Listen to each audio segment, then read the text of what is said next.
Bom dia, meus irmãos. Graça e paz do nosso Senhor Jesus Cristo. Um privilégio estar aqui com vocês. Pastor Wesley me fez o convite, eu prontamente aceitei, porque eu amo a igreja. Eu amo a igreja do Senhor. Eu amo estar diante do Senhor com a igreja. E não tem coisa melhor, meus irmãos, do que estarmos em comunhão, ouvindo a palavra do Senhor, unidos diante de Cristo. Não tem coisa melhor. Então é um privilégio imenso estar aqui com vocês, de verdade, de coração. Não tem nada mais satisfatório do que estar com a igreja do Senhor. Já tinha vindo aqui, acho que uma vez ou duas, visitar, e agora o pastor Wesley me convidou para estar falando. Que Deus tenha misericórdia da minha vida e que Deus abençoe a vida dos irmãos. Eu queria pedir aos irmãos que abrissem as Bíblias. Em Mateus, capítulo 6. Nós vamos ler do versículo 1 ao versículo 18.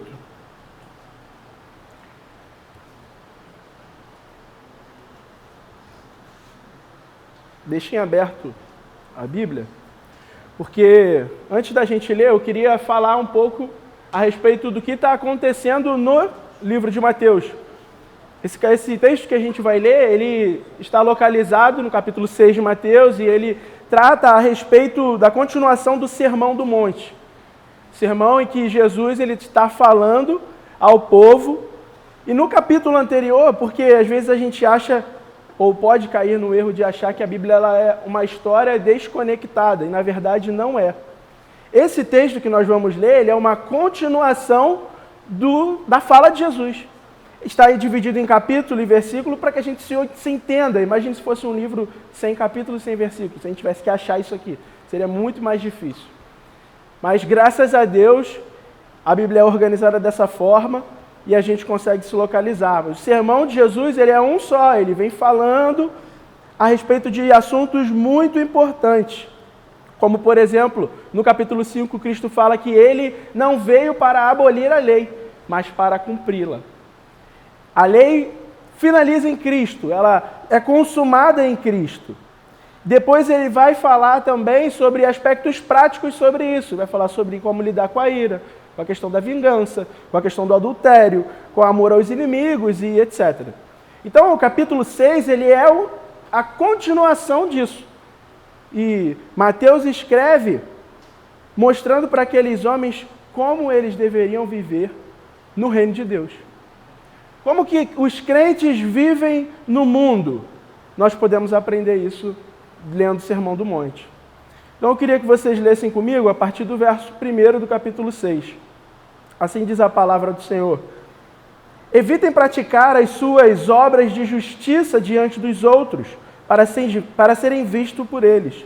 Porque sendo assim, vocês já não terão nenhuma recompensa junto ao Pai de vocês que está nos céus.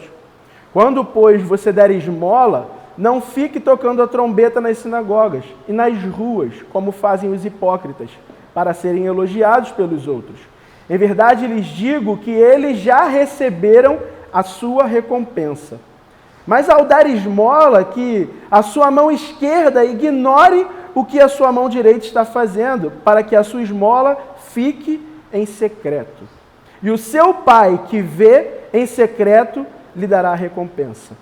E quando orarem, não sejam como os hipócritas que gostam de orar em pé nas sinagogas e nos cantos das praças, para serem vistos pelos outros. Em verdade, lhes digo que eles já receberam a sua recompensa. Mas ao orar, você entre em seu quarto e, fechada a porta, ore ao seu Pai que está em secreto. E o seu Pai, que vê em secreto, lhe dará a recompensa. E orando, não usem palavras de vãs repetições como os gentios, porque eles pensam que por muito falar serão ouvidos. Não sejam, portanto, como eles, porque o Pai de vocês sabe o que vocês precisam, antes mesmo de lhe pedirem. Portanto, orem assim: Pai nosso que estás nos céus, santificado seja o teu nome. Venha o teu reino, seja feita a tua vontade, assim na terra como no céu. O pão nosso de cada dia nos dá hoje, e perdoa as nossas dívidas, assim como nós perdoamos também aos nossos devedores. E não nos deixes cair em tentação, mas livra-nos do mal. Pois teu é o reino, o poder e a glória para sempre. Amém. Porque se perdoarem uns aos outros as ofensas deles, também o Pai de vocês que está no céu perdoará vocês. Se, porém, não perdoarem aos outros as ofensas deles, também o Pai de vocês não perdoará as ofensas de vocês.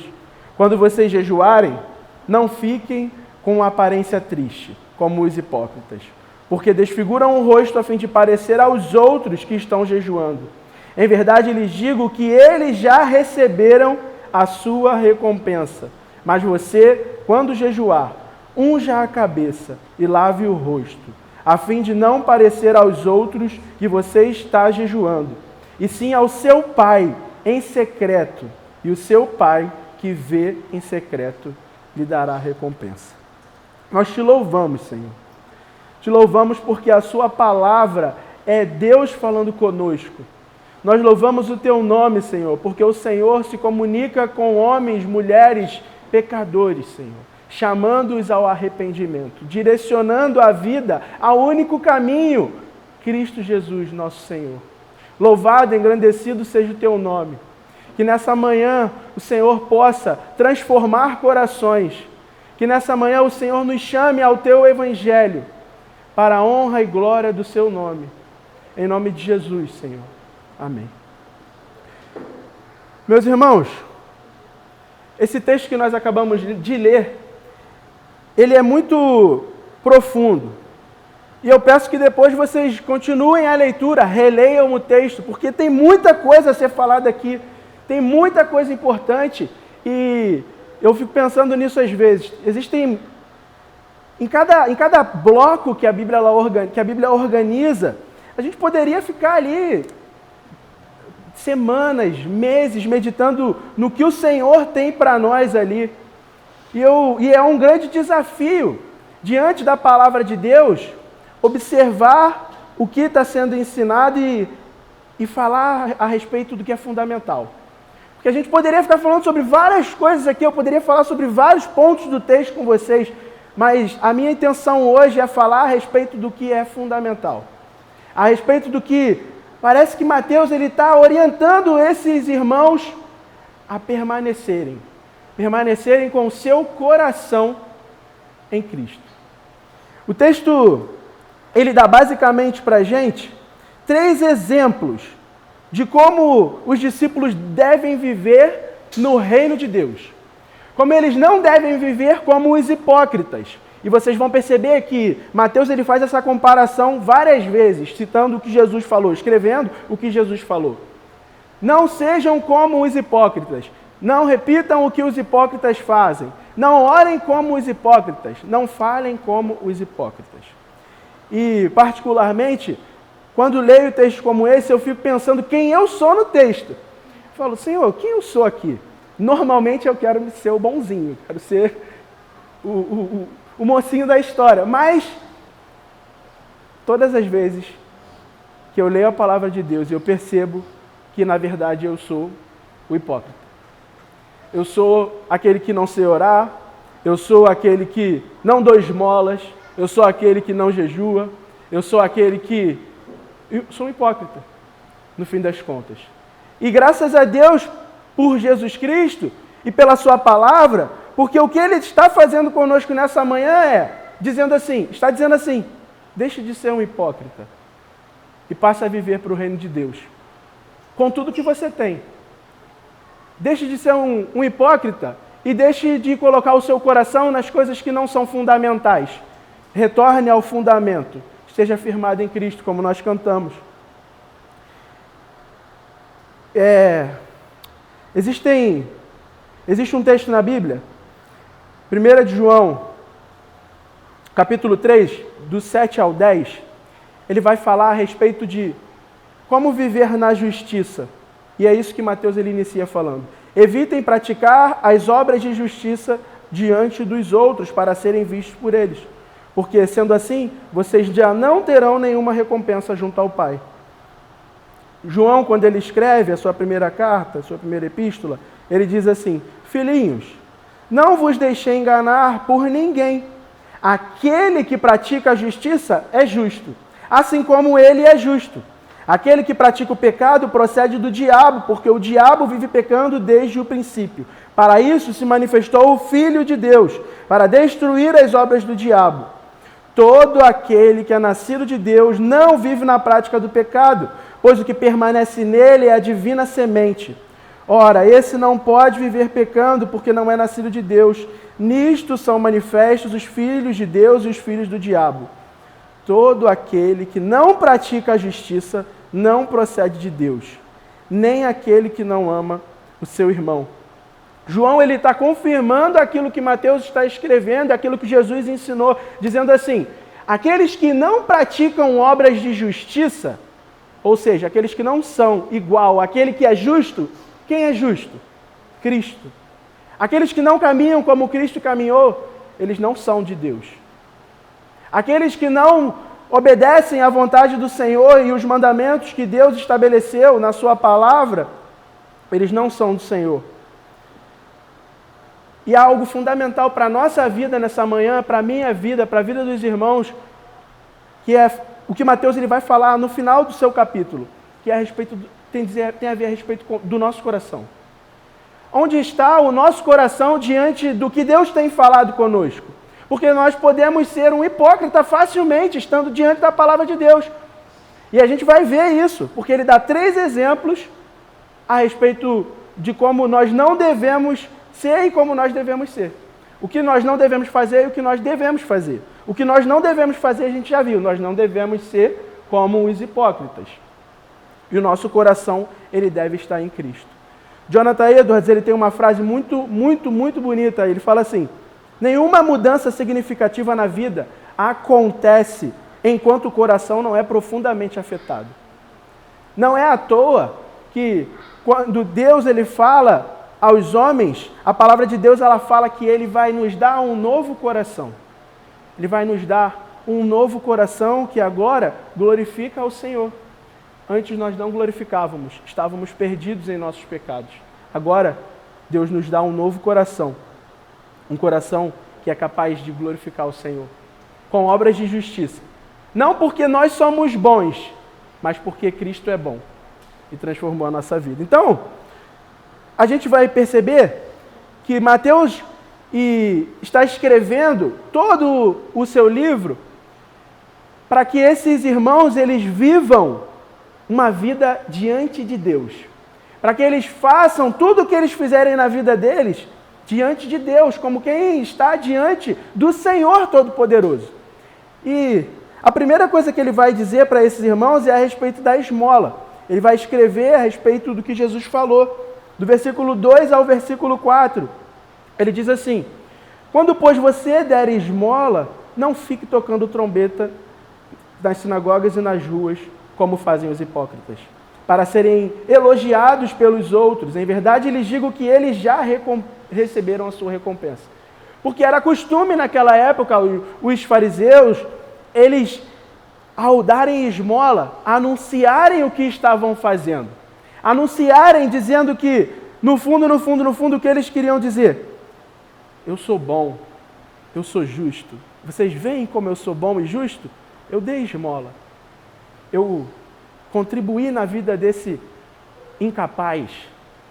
E eu fiquei pensando na minha vida. Porque todas as vezes que eu cruzo com um mendigo na rua, eu fico pensando, Arthur, o que ele vai fazer com o meu dinheiro? No meu coração, eu fico pensando. Eu não sei o que ele vai fazer com o meu dinheiro, mas o que a Bíblia manda dar? O que a Bíblia manda fazer? Dá. E não quer dizer que você vai sair por aí distribuindo para todos os mendigos que passarem pela rua, mas o que o texto está dizendo para a gente é que a gente não pode fazer quando a gente fizer como os hipócritas fazem. Ou seja, nós vamos organizar e distribuir sopa em Campo Grande. Nós não temos que fazer igual os hipócritas, que distribuem as coisas e dão esmolas, fazem esse serviço social, trazendo glórias para si. Devem fazer porque deve ser feito. Nós devemos ajudar uns aos outros, ajudar aqueles que precisam e necessitam, porque é tarefa do crente. Não para que a gente saia bem na foto, para que a gente saia glorificado, porque o que o texto está falando para a gente é que se nós fizermos isso, a recompensa já foi recebida. Nós não ganhamos nada diante de Deus. Nós já ganhamos o que a gente queria, a fama, a honra, a curtida ou qualquer outra coisa do tipo. Mas o texto continua e fala no versículo 3, mas ao dar esmola, que a sua mão esquerda ignore o que a mão direita está fazendo, para que a sua esmola fique em secreto. E aí ele vai falar uma coisa que ele vai repetir durante todo o texto. E o seu pai, que vê em secreto, lhe recompensará. Por que nós não devemos falar para as pessoas que nós estamos ajudando, ou dando esmola, ou fazendo qualquer coisa do tipo? Porque é algo básico. Ao ver alguém numa necessidade, você vai atender. E eu lembro, sempre que eu falo a respeito disso, eu lembro de uma frase de um filme de criança, Robôs, onde o grande soldador, ele fala assim, ao ver a necessidade, atenda. Eu fico pensando nisso, porque, gente, isso é fundamental para a gente não tinha nem que ter esse tipo de crise, porque a Bíblia ela deixa muito claro, ao você ver uma necessidade, atenda. Tiago escreve a sua epístola e ele fala, aquele que pode fazer o bem e não faz, comete o pecado. Os cristãos estão no mundo para serem sal e luz, e no capítulo 5 nós vamos ver que Mateus ele dá esse adjetivo, citando o que Jesus falou, escrevendo o que Jesus falou, são sal e luz. Eles devem agir na sociedade, agir na cultura, agir onde estão inseridos. Por quê? Porque eles são representantes de Deus na terra e vivem para a glória de Deus. O coração, o nosso coração, o meu coração não pode estar preso no meu dinheiro, porque se estiver no meu dinheiro, eu não vou dar esmola. Eu vou ficar pensando, mas o que essa pessoa vai fazer com o meu dinheiro? E no final das contas, o que acaba acontecendo é que o meu coração e minha mente não foram transformados. É bem possível que isso esteja acontecendo. O que Jesus está fazendo no Sermão do Monte, nesse capítulo, é mostrar para esses homens que o coração e a mente deles precisam estar no Senhor. Isso fica mais claro no final do capítulo, quando o próprio Jesus fala, aonde está o teu tesouro, também está o teu coração. E esse capítulo da Bíblia, para mim, ele é um dos mais desafiadores. Na verdade, o Sermão do Monte em si. Eu leio várias vezes do capítulo 6 de Mateus, várias vezes. Não andeis ansiosos, porque quem se preocupa com essas coisas são os gentios. Onde está o teu tesouro, onde está o teu coração, não sirva a dois senhores. Eu acho esse texto ele incrível. Apocalipse, capítulo 15, versículo 3 e 4, nos mostra uma música que é cantada e que será cantada pelos remidos em Jesus e fala a respeito da justiça de Deus. Diz assim, entoavam o cântico de Moisés, servo de Deus, e o cântico do Cordeiro, dizendo, grandes e admiráveis são as tuas obras, Senhor Deus, Todo-Poderoso. Justos e verdadeiros são os teus caminhos, ó Rei das nações. Quem não temerá e não glorificará o teu nome, ó Senhor? Pois só tu és santo. Por isso todas as nações virão e adorarão diante de ti, porque os teus atos de justiça se fizeram manifestos. E Jesus fez muito mais do que dar esmola para a gente, irmãos. Jesus deu a sua vida. Então, para a gente parar e pensar, todas as vezes que a gente falar sobre dinheiro, serviço, oferta, esmola, qualquer coisa desse tipo, nós devemos lembrar que Cristo, ao vir ao mundo, Ele não deu um pouquinho, Ele deu tudo que Ele tinha. Ele não deu uma esmola, Ele deu a sua vida. Ele se entregou por homens e mulheres que não valiam nada. E aí eu penso, algum de nós daria a vida por um inútil, por um pecador, por alguém que lhe ofende? Dificilmente. A Bíblia fala que por um justo, às vezes, a gente até morreria. Mas por um culpado? Não. Mas Jesus fez isso. Se entregou no nosso lugar. E a gente, às vezes, tem desafios, porque o nosso coração está no lugar errado. Às vezes a gente vive crises porque o nosso coração está no lugar errado. Achamos que o outro não merece porque o outro é melhor do que a gente. apenas por estar numa condição de morador de rua ou qualquer outra coisa. Mas vocês sabem o que a Bíblia fala a respeito de todos os seres humanos? São imagem e semelhança de Deus. Por que eu tenho que tratar todo mundo da melhor forma possível? Porque é imagem e semelhança de Deus. E é por causa disso que nós não devemos ser preconceituosos. É por causa disso que nós não devemos ser racistas, homofóbicos ou qualquer outra coisa do tipo. Porque o humano é imagem e semelhança de Deus. Nós devemos agir de maneira que o evangelho seja pregado, aquela pessoa seja assistida, esperando em Deus que o coração seja transformado. Mas se não for, a nossa tarefa está feita. E a recompensa não vai ser aqui. Não pensem que vocês vão dar esmola e vocês vão ter uma recompensa aqui. Não. A Bíblia fala, e nós acabamos de ler, porque na verdade, o seu Pai, que vê em secreto, lhe dará a recompensa. E qual é a recompensa? A coroa de glória em Cristo Jesus. Por isso, deve ficar muito claro para a gente que ao darmos esmola, nós não devemos fazer isso para a justiça própria, como faziam os hipócritas, mas glorificando ao nome do Senhor, tendo a consciência transformada, o coração transformado. A partir disso, nós faremos tudo na nossa vida para a glória de Deus. A segunda coisa que o texto vai tocar, e é a mais extensa do texto, é a respeito da oração. Ele dá 3 exemplos, como eu disse para vocês. Ele vai falar sobre esmola, ele vai falar sobre oração e ele vai falar sobre jejum lá no final. Mateus ele escreve para judeus e ele está confrontando uma ideia que estava começando a surgir naquela época, que é basicamente, eu até dei uma pesquisada sobre isso. Eu não sou judeu, nem conheço muita coisa sobre o judaísmo, mas existem 3 pilares que são bases da fé judaica, que é prece, caridade e arrependimento. Tem os nomes aqui, mas eu não sei falar não. Prece, caridade e arrependimento. Então, percebam que o que está acontecendo aqui está sendo confrontado justamente em cima dos pontos que eles acreditavam. Oração, esmola e jejum. Prece, caridade, arrependimento. É basicamente esse esquema que está montado aqui. E agora ele vai começar, falou da esmola, confrontando os hipócritas e orientando o povo como deveria ser. Agora ele vai gastar alguns versículos falando sobre oração. E só aqui, eu falei até com o pastor Wesley, falei, pastor, só aqui a gente podia falar 2 semanas. Porque tem a oração do Pai Nosso e tem várias coisas importantes. O segundo maior exemplo que o texto nos dá é a oração. E novamente ele vai falar, versículo 5.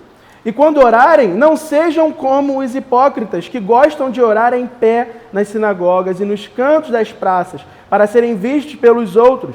Em verdade, lhes digo que eles já receberam a sua recompensa. Novamente, era costume da época que os religiosos chegassem diante do povo, levantassem a sua voz em oração e falassem palavras de justiça própria. Falassem palavras que glorificavam a eles mesmos. O que Jesus diz é, não sejam como eles, porque eles já receberam a sua recompensa. Mas ao orar, entre no seu quarto e, fechada a porta, ore ao seu Pai que está em secreto. E o seu Pai que vê em secreto lhe dará a recompensa. E orando, não usem palavras vãs, de vãs repetições como os gentios, porque eles pensam que por muito falar serão ouvidos. Não sejam, portanto, como eles, porque o Pai de vocês sabe o que vocês precisam. Isso é muito profundo, irmãos. Quando a Bíblia fala que não é pelo muito falar, eu fico pensando, eu não sei nem orar então. Não é pelo que eu falo, é onde está o meu coração. E mais à frente a gente vai ler um texto que Lucas escreve sobre o fariseu e publicano. E mostra isso de maneira fantástica, de maneira clara. Daqui a pouquinho a gente vai ler ele. Jesus, ele está, nesse momento aqui, reorganizando os amores e as paixões daquele povo. Ele está trazendo para a gente hoje a mesma coisa, para que a gente não ore, não ache que a nossa oração ela vai ser atendida por Deus, porque a gente sabe citar a própria palavra, porque a gente sabe citar palavras eloquentes. Deus não está preocupado com isso. o quanto a gente conhece das orações que fizeram ou deixaram de fazer. É importante a gente orar lembrando da palavra de Deus? Obviamente, porque quando a gente lembra da palavra de Deus, o nosso próprio coração, ele é lembrado de quem Deus é. Mas a nossa oração não muda a vontade de Deus. A gente pode orar 300.000 horas por dia. Se Deus não quiser, não vai acontecer o que você está orando. Mas continue orando, porque na oração, o seu coração é transformado. Na oração verdadeira, de confissão, de arrependimento, onde você se coloca diante de Deus como alguém que não consegue realmente se justificar, o seu coração é transformado. E é alinhado, ajustado à vontade de Deus. Porque a verdade é que, distante de Cristo, nós estamos fora de órbita. É como o sistema solar sem o Sol sendo o centro do sistema solar. Os nossos planetas, que poderiam ser sentimentos, ações, desejo, vontade, está tudo fora de órbita, longe de Cristo. Por quê? Porque somente nele nós conseguiremos alinhar nossa vida. Esses dias eu conversando com o meu irmão, falei isso para ele. Ele falou, cara, parece que a minha vida está uma loucura. Eu não consigo acertar, eu não consigo organizar, viver equilibrado. Eu falei, mas você nunca vai conseguir. Sabe por que você nunca vai conseguir? Porque você está fora da tua bússola. Teu GPS está desordenado, cara. Você está sem norte. Você precisa de Cristo. Você precisa de um fundamento na sua vida. Porque senão você vai embora com qualquer tempestadezinha, com qualquer problema, com qualquer vento. E aí, ele falou, é muito difícil, não dá para mim não. Eu falei, é muito difícil mesmo. Mas Deus é bom. E Ele sustenta a nossa vida. Quando ele dá o exemplo da oração, ele alerta esses irmãos a orarem confiando que Deus está vendo o que está acontecendo, sabe das necessidades e que não é um Deus que não se mete na história. Porque às vezes a gente pode pensar que Deus ele é poderoso, que Deus ele é bom, que Deus ele criou todas as coisas, mas ele é um Deus que não se envolve. Só que não é o nosso Deus. Não é o Deus do cristianismo, não é o Deus da Bíblia. Porque o Deus da Bíblia, ele tanto se envolve na nossa vida, na nossa história, que ele encarna. Ele se torna homem. Como poderia não se envolver assim, se ele se tornou a sua criatura? Para morrer numa cruz e pagar o preço dos pecados de pessoas que o ofenderam. Vocês conseguem compreender isso? Deus se importa com a história da humanidade a ponto de se tornar parte da história. Então, essa ideia de que Deus ouve até a oração, mas Ele não se envolve não, Deus está lá no céu e Ele não se envolve com a gente. Não existe. Ele se envolve. E Ele ainda, gente, Ele se envolve tanto, que olha o que o texto ele fala pra gente. Ele fala, vocês não têm que orar como os hipócritas. E aí Ele fala assim, então vocês vão aprender a orar. Quando vocês orarem, orem assim, Pai nosso que estás nos céus, santificado seja o teu nome, venha o teu reino, seja feita a tua vontade, assim na terra como no céu. O pão nosso de cada dia nos dá hoje, e perdoa as nossas dívidas, como também nós perdoamos aos nossos devedores. E não nos deixes cair em tentação, mas livra-nos do mal, pois teu é o reino, o poder e a glória para sempre. Amém. Ele ensina a orar, ele não só fala assim, não seja como os hipócritas e cruza os braços. Não, ele fala, não seja como os hipócritas. Ore em secreto no seu quarto. E você vai orar assim, dessa forma. Seguindo esse padrão, seguindo esse modelo. Só que o homem ele é tão corrupto em seu coração que transformou essa oração do Pai Nosso e várias outras em repetições vãs. Onde a gente fica orando 300 Pai Nossos para que a nossa oração seja atendida, 400 Pai Nossos para que a nossa oração seja atendida. Não entenderam nada.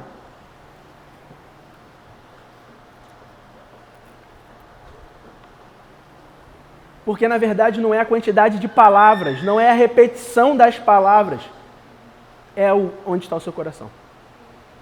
Quando essa oração ela é tão incrível e tão profunda, que ela fundamenta todas as nossas orações a partir de agora. A gente tem que pensar na oração do Pai Nosso e lembrar que Jesus está ensinando eles a orar porque há um propósito. Quando ele fala, e aí eu vou falar a respeito de uns aspectos da oração do Pai Nosso, mas depois em casa leiam novamente, pensem nisso, no que Jesus está fazendo, no que ele está falando. Ele está dizendo, Pai Nosso que estás nos céus. Resumidamente, ele está dizendo, Deus é o nosso Pai, está nos céus com toda a sua glória. Ou seja, nós não estamos orando para um Deus pequeno, nós estamos orando diante de um Deus grandioso, que domina sobre todas as coisas, que criou todas as coisas. E Ele é santo. Santo é o teu nome. Então, quando ele começa a orar, ele já diz de cara, Pai Nosso que estás nos céus, santo é o teu nome, porque Deus é santo. Imediatamente, Jesus identifica a santidade de Deus. Se nós pararmos para pensar, ao orarmos, se nós de imediato pensarmos na santidade de Deus, a nossa oração ela já vai começar diferente, porque diante de um Deus santo não tem como eu esconder nada. Diante de um Deus santo não adianta eu fazer manutenção dos meus pecados na minha oração. Então, quando a gente inicia a oração dizendo, santo é o teu nome, acabou. Depois dali, não tem o que eu fazer. Eu tenho que confessar meus pecados.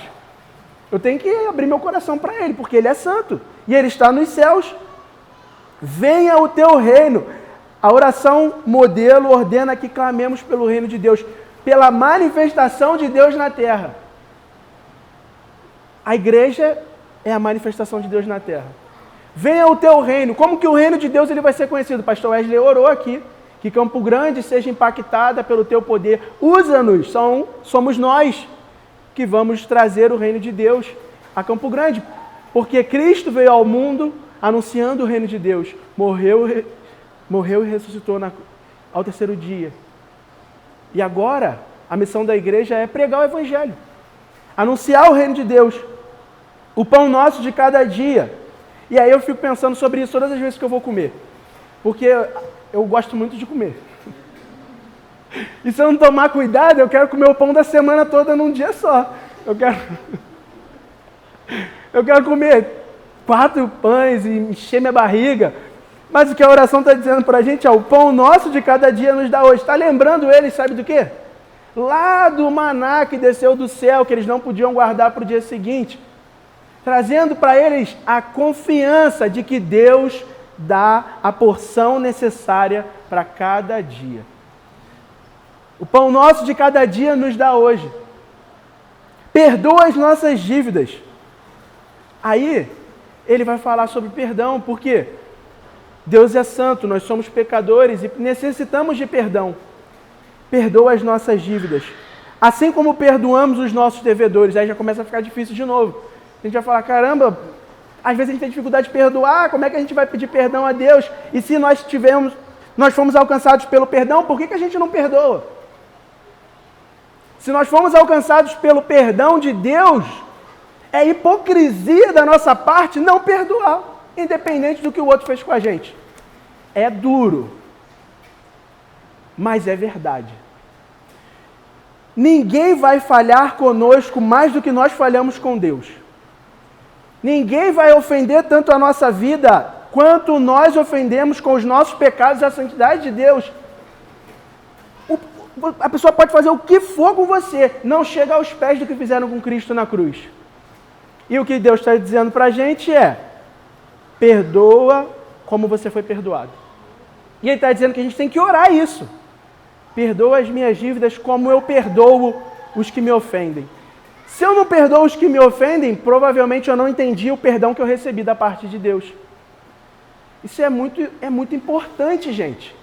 Porque o cristianismo não é uma filosofia, onde a gente vai frequentar a igreja todo domingo, onde a gente vai trazer as nossas ofertas, os nossos dízimos, vamos participar das atividades. É algo que transforma a nossa forma de ver o mundo, e é isso que Jesus está falando para eles. Olha, vocês não são mais daqui não, tá? Vocês vivem num reino agora. E nesse reino, a forma de viver é assim. Você perdoa porque você foi perdoado. Você não ofende porque você já ofendeu muito a Deus e recebeu o perdão, então agora você não ofende mais as pessoas. E se elas te ofenderem, você vai ficar por isso mesmo. Aí lascou, né? Como assim ficar por isso mesmo? É o que a Bíblia fala. Se alguém te der um tapa, você dá outra face. Se alguém te chama para caminhar 1 milha, você caminha 5 milhas, 2 milhas. Aí começa a ficar, o negócio começa a ficar diferente. Aí, quando a gente ouve isso, a gente fica falar igual o meu irmão falou, ainda não, muito difícil. Aí o bicho pega pro meu lado. Mas é verdade, pega para todo mundo, irmãos, não é só para vocês não, para mim, para todo mundo. Para todo mundo. Porque é impossível ser cristão sem Jesus, sem o Espírito de Deus. É hipocrisia. Você está caminhando numa religião, na verdade você é um hipócrita, você está tentando, de alguma forma, com os seus atos de justiça, se justificar diante de Deus, mas não existe essa possibilidade. Por que não existe essa possibilidade? Porque Deus é santo, é Senhor, Ele conhece todas as coisas. Livra-nos do mal, porque sozinhos nós não conseguimos. Então a oração, ela nos mostra, livra-nos do mal, Senhor, porque só o Senhor pode nos livrar do mal. Nós não conseguimos. Não há governo que nos livre do mal. Não há proteção que nos livre do mal. Não há. Uma vez eu andei num carro blindado. Primeira vez que eu andei num carro blindado, eu fiquei de bobeira, porque a janela é grossona, a porta pesada. Eu falei, caramba. Mas não adianta nada, porque até mesmo um carro blindado pode ser destruído. E a questão é, de novo, onde está o seu coração? Livra-nos do mal, porque nós não conseguimos, por nossa força, sermos livrados do mal. E aí ele termina dizendo, porque teu é o reino, o poder e a glória para sempre. Amém. A oração termina com a exaltação de Deus. Todas as nossas orações, elas deveriam passar por esse crivo aqui. Santidade de Deus, confissão de pecados. Depois a gente vai pedir para Ele livrar a gente do mal. Percebe que não pediu muita coisa não. Às vezes a gente pede coisa que Deus, que está segundo a nossa vontade. E por isso a gente não recebe. Tiago ele fala isso também. Pedis e pedis mal, e não recebe porque pedem segundo a vontade do seu coração. Se a gente pedir segundo a vontade de Deus, irmãos, Deus vai atender as nossas orações, porque é a vontade dele. Mas qual é a vontade de Deus?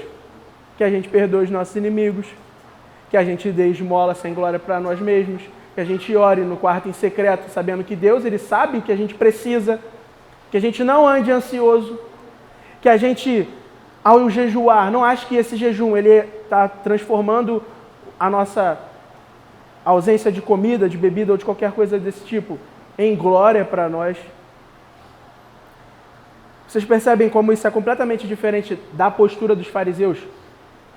Completamente diferente do que eles faziam naquela época? E se vocês forem mais a fundo, vocês vão perceber que é diferente da nossa forma de viver. Porque às vezes a gente é o que o fariseu é.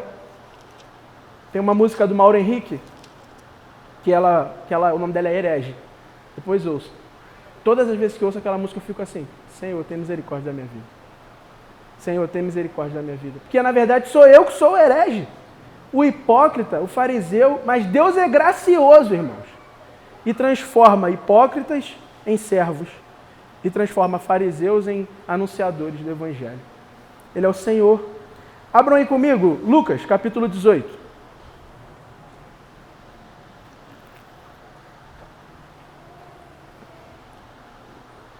Do verso 9 ao 14, Jesus vai dizer assim para a gente.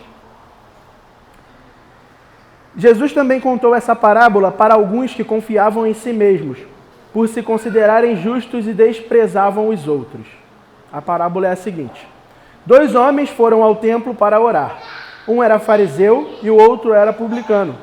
O fariseu ficou em pé e orava de si para si mesmo desta forma.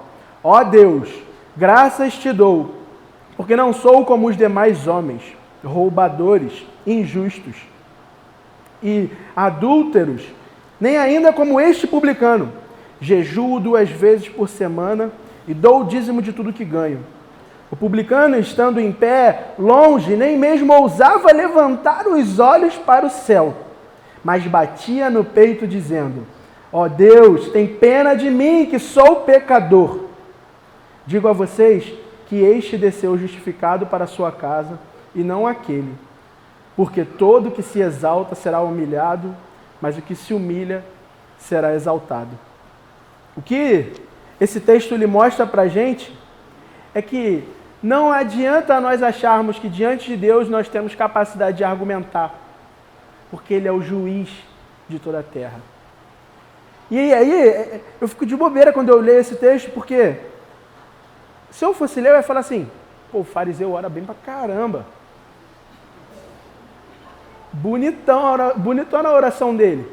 E o publicano falou uma frase, tem misericórdia de mim, Senhor, porque eu sou pecador. Só que o que Deus diz para nós é que o publicano saiu justificado e o fariseu não. Porque o fariseu confiava na justiça própria. O fariseu achava que tudo que ele fazia era porque ele era bom. Ele fala, eu jejuo 2 vezes por semana. Se a gente for ler lá atrás a lei, no Êxodo e etc., e Levítico, eles jejuavam normalmente 1 vez por ano no dia da expiação. Só que isso depois foi tomando outras proporções e agora eles fazem assim, vamos jejuar 2 vezes por semana. Por quê? Porque a gente é justo. Porque a gente não é como esse publicano aqui, não. Eles distorcem tudo, trazendo para si justiça própria. As nossas orações, meus irmãos, não podem ser como a dos hipócritas que gloriam a si mesmos, não podem ser vãs repetições, mas precisam ser orações de um coração transformado, que busca a face do Senhor. E aí, eu queria ler um outro texto com vocês, Salmos 42.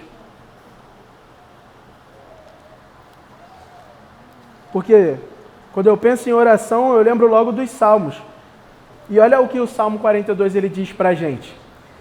Assim como a corça suspira pelas correntes das águas, assim por ti, ó Deus, suspira a minha alma. A minha alma tem sede de Deus, do Deus vivo. Quando irei, me apresentarei diante da face de Deus. As minhas lágrimas têm sido o meu alimento dia e noite. Enquanto me dizem continuamente, e o seu Deus onde está? Lembro-me das coisas e dentro de mim se derrama a minha alma, de como eu passava com a multidão de povo e os guiava em procissão à casa de Deus, entre gritos de alegria e de louvor, multidão em festa. Porque está abatida a minha alma, porque se perturba dentro de mim, espere em Deus, pois ainda o louvarei, a Ele, meu auxílio e Deus meu. Sinto abatida dentro de mim a minha alma, lembro-me, portanto, de Ti. Nas terras do Jordão, do Hermon e do Monte Mizar, um abismo chama outro abismo ao ruído. Tuas cachoeiras, todas as tuas ondas e vagas passam sobre mim. Contudo, ó Senhor, o Senhor durante o dia me concede a sua misericórdia, e de noite está comigo o seu cântico, uma oração ao Deus da minha vida. Pergunto a Deus, minha rocha, por que te esqueces de mim? Porque hei de andar eu lamentando sobre a opressão dos meus inimigos. Os meus ossos se esmigalharam quando os meus adversários me insultaram, perguntando sem parar, e o seu Deus, onde está? Porque você está abatido, ó minha alma. Porque se perturba dentro de mim? Espere em Deus, pois ainda o louvarei. A Ele, meu auxílio e Deus meu. Essa oração, ela claramente mostra pra gente que esse homem, esse salmista, depende completamente do Senhor. E a todo tempo ele fica fazendo a alma dele lembrar, espera em Deus, porque está abatida a minha alma, porque se perturba dentro de mim. Espere em Deus, pois ainda o louvarei. A Ele, meu auxílio e Deus meu. Confiando plenamente no Senhor, confessando e abrindo seu coração diante daquele que conhece a nossa vida. Por isso ele nos ensina a orar e diz que diante dele a gente precisa ter um coração sincero, transformado pela vontade do Senhor. Por último, o texto ele vai caminhar para o fim e ele vai falar a respeito do terceiro exemplo. Primeiro exemplo, esmolas. Segundo exemplo, oração. Terceiro exemplo que ele vai dar é o jejum. Porque, novamente, os hipócritas eles jejuavam 2 vezes por semana com a intenção de se justificar diante de Deus.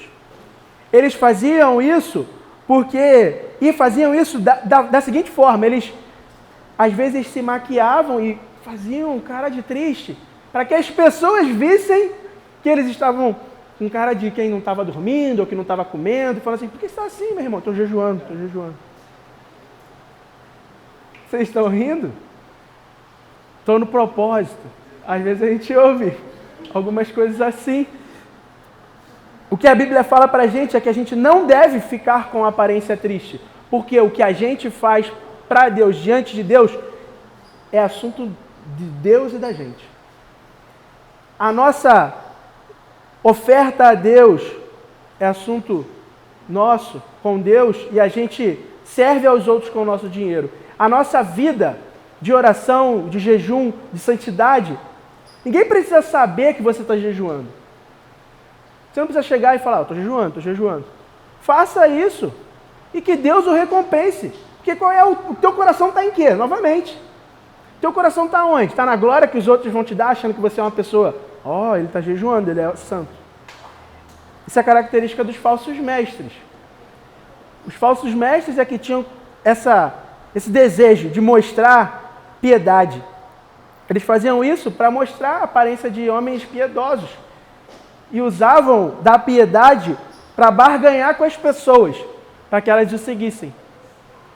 Só que como é que a gente vai barganhar com aquele que é Senhor sobre todas as coisas? Que conhece o mais profundo do nosso coração? Que antes de estarmos no ventre da nossa mãe, Ele já sabia que nós estaríamos lá. Como a gente barganha com esse Deus? Como a gente negocia com Ele? Não tem como. Não tem como. E o que a Bíblia orienta é, ao jejuar, lave o rosto, tome um banho e viva normalmente. Não exclui o jejum, tá? Porque às vezes a gente exclui o jejum da vida. A Bíblia não exclui. A Bíblia não exclui o da esmola, a Bíblia não exclui a oração, ela ensina a fazer. Você tem que fazer, não como os hipócritas, mas você tem que fazer da maneira correta. Diante de Deus. Uma vida diante de Deus. Uma vida diante do Senhor. Às vezes a gente acha que porque a gente está jejuando, nós somos mais humildes do que as outras pessoas. Ou que nós somos mais justos que as outras pessoas. Mas isso não deve passar pela nossa mente. Por quê? Porque se nós precisamos jejuar, é porque nós somos os mais miseráveis dos homens. Se nós precisamos deixar de fazer alguma coisa ou deixar de comer por um tempo para dedicar esse tempo ao Senhor, é porque a gente é muito ruim. É porque está pegando muito para o nosso lado. Porque se a gente deixar a vida correr normalmente, sem essas disciplinas espirituais, leitura da Bíblia, oração, jejum, devocional, a gente não vai nem querer saber. A gente precisa de uma organização para voltar-se para Deus, depois que tivermos o nosso coração transformado. Porque sem o coração transformado, então, aí não adianta de jeito nenhum. A gente, com o coração transformado, Deus, ainda assim, Ele fala, você deve dar esmola, você deve orar, você deve jejuar. Você deve fazer manutenção da sua vida espiritual, você deve ter comunhão com a igreja, você deve cear, você deve participar das atividades, você deve servir os seus irmãos. Por quê? Porque assim você vai ficando mais maduro na fé. Você vai amadurecendo. Você vai deixando de ser criança e passa a ser um homem formado, uma mulher formada. Às vezes, a gente cria problemas e situações porque a gente não é maduro. Se a gente parar, olhar, e a característica de alguém que é maduro é justamente essa, a capacidade de olhar e observar a situação. Falar, calma aí, eu não vou agir assim, não. Eu tenho o Afonso, um amigo meu, o pastor Wesley também conhece, ele fala assim para mim, tu tem uma qualidade que é parar e ficar observando, mas é um defeito também, porque por vezes eu sou tentado a não me envolver em nada no problema. Estou vendo um circo pegando fogo, eu fico de fora só olhando assim. Caramba. Pode parecer humildade, pode parecer maturidade, mas se eu der lugar ao meu coração, eu nem entro na briga. E às vezes eu tenho que entrar. Às vezes eu tenho que ir lá e resolver o problema. Mas eu sou passivo muitas vezes. A gente tem que lutar contra isso. para que os nossos atos de justiça não tentem nos justificar diante de Deus. Isaías, capítulo 58, ele fala sobre a conduta hipócrita dos homens daquela época no jejum. Ele diz assim: por que jejuamos, dizem, e não viste? Por que nos humilhamos e não reparaste? Contudo, no dia do jejum, vocês fazem o que é do agrado de vocês. Eles dizem isso para Deus. Por que jejuamos e o Senhor não vê? Por que nós jejuamos e nos humilhamos e o Senhor não repara? E o profeta responde: contudo, no dia do jejum, vocês fazem o que é de agrado de vocês. Exploram os seus empregados. Seu jejum termina em discussão e rixa, e brigas em socos brutais. Vocês não podem jejuar como fazem hoje e esperar que a sua voz seja ouvida do alto. Será esse o jejum que escolhi? Que apenas um dia o homem se humilhe, incline a cabeça como um junco e se deite sobre pano de saco e cinzas? É isso que vocês chamam de jejum, um dia aceitável ao Senhor? O jejum que desejo não é este. O jejum que desejo não é este, soltar as correntes da injustiça, desatar as cordas do jugo, pôr em liberdade os oprimidos. Não é partilhar a sua comida com o faminto, abrigar o pobre e desamparado, vestir o nu que você encontrou e não recusar ajuda ao próximo. Ele está dizendo assim: não é esse o jejum que eu mandei? Não é você soltar as amarras da injustiça, desatar as cordas do jugo, pôr em liberdade os oprimidos e romper todo o jugo? Não é partilhar a sua comida com o faminto, abrigar o pobre e desamparado, vestir o nu que você encontrou e não recusar ajuda ao próximo? Não é esse o jejum que eu falei para vocês? Por que vocês estão fazendo um dia aceitável ao Senhor, deitado em pó e cinza, mas as brigas, as relações, as discussões, a fofoca, continua livre no meio de vocês? É isso que o profeta Isaías está exortando o povo firmemente, irmãos. Não tem molezinha não, ele está falando a verdade. O jejum, como eu disse, no primeiro momento ele era estabelecido para o dia da expiação. Depois ele passou a ser feito mais vezes com a intenção de adorar ao Senhor, abrindo mão da sua própria vontade. Mas até mesmo para jejuarmos, dependemos de analisar o nosso coração. Porque se nós estivermos fazendo isso porque nós achamos que somos justos, nós somos os mais miseráveis dos homens. Se nós jejuamos para barganhar com Deus, nós estamos perdidos. Porque não tem como barganhar com o Senhor Todo-Poderoso. Carson, um comentarista bíblico, quando ele comenta esse texto, ele fala assim: o ponto é que não havia contrição genuína, mas que esses hipócritas estavam chamando a atenção para si mesmo de propósito. Eles queriam o aplauso dos homens e o conseguiram. E é tudo isso que conseguiram. O que ele condena, o que Deus condena nessa ação é a ostentação no jejum.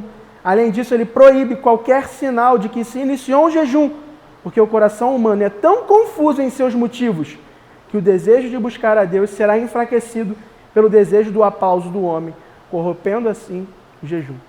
O nosso coração é tão desregulado, tão confuso, que a gente torna as coisas santas de Deus em pecado.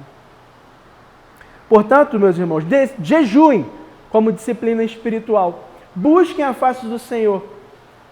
Se entreguem a Ele. Neguem a sua vontade por um tempo, como a Bíblia nos manda fazer. Mas não use isso achando que isso está te justificando diante de Deus. Porque o que justifica o homem diante de Deus é o Cristo. O homem não consegue se justificar pelas suas obras. Concluindo, os 3 principais atos de justiça daquela época dos judeus, e se a gente parar para pensar, até hoje é assim, eles tinham a ver com piedade, com arrependimento e com a caridade. Mas nada disso é suficiente para nos justificar diante de Deus. Nós somos chamados a não deixar de dar esmola, mas dar esmola diante de Deus. A não deixar de orar, mas orar diante de Deus. A não deixar de jejuar, mas jejuar diante de Deus, chamados para uma vida diante de Deus. Uma vida diante de Deus. E isso quer dizer uma vida inteira na presença de Deus, sob a autoridade de Deus e para a glória de Deus. Seja dando esmola, servindo aos irmãos ou ao próximo que esteja diante de nós, seja orando, falando com Deus, seja jejuando. Somos chamados nessa manhã a viver uma vida na presença de Deus, para a glória de Deus, sob a autoridade de Deus. Somos chamados a viver como a oração nos ensinou: venha o teu reino, seja feita a tua vontade. O texto ele nos ensina que os que vivem no reino, eles não são como os hipócritas, eles são como Cristo. Que o Senhor tenha misericórdia da nossa vida, que o Senhor mesmo ache graça em nós por Cristo Jesus, para que nós não sejamos perdidos no mundo, mas que em Cristo a gente seja encontrado, a gente seja sarado, a gente seja guardado, porque estamos nele. Vamos orar? Senhor, nós louvamos o teu nome, porque somos pecadores e o Senhor é santo. Porque achamos que com os nossos atos de justiça podemos nos justificar diante do Senhor, mas não podemos, Senhor. E nem queremos, Senhor. Queremos o Cristo, o nosso substituto. Queremos o teu Filho amado, Jesus, o nosso Salvador, que o Senhor enviou ao mundo para nos resgatar, para pagar o preço da nossa salvação. Não há outro, Senhor, que dê sentido para a nossa vida, somente Cristo Jesus. Por isso eu oro ao Senhor, junto com os meus irmãos, para que o Senhor destrone os ídolos do nosso coração e coloque o nosso coração no lugar correto, diante de Deus, Senhor. Diante da cruz do Calvário, diante do Senhor. Ó Senhor, tenha misericórdia da nossa vida, porque não é pelo muito falar, mas é pelo coração contrito. É pelo coração que confessa que somos pecadores e o Senhor é santo. Precisamos do Senhor. Tenha misericórdia da nossa vida, Senhor. Que a gente não seja como os hipócritas. Que o Senhor nos transforme dia após dia à imagem e semelhança de Cristo Jesus. Eu oro não nos meus méritos, mas nos méritos de Cristo, pelo nome de Cristo Jesus, o nosso Senhor. Amém. Meus irmãos, muito obrigado. Deus abençoe vocês, que vocês prossigam e sigam na missão que Deus tem dado. E Campo Grande possa ser transformado através da igreja que aqui está, através da nossa pregação, através do Evangelho de Cristo que vai fluir a partir de nós. Deus abençoe.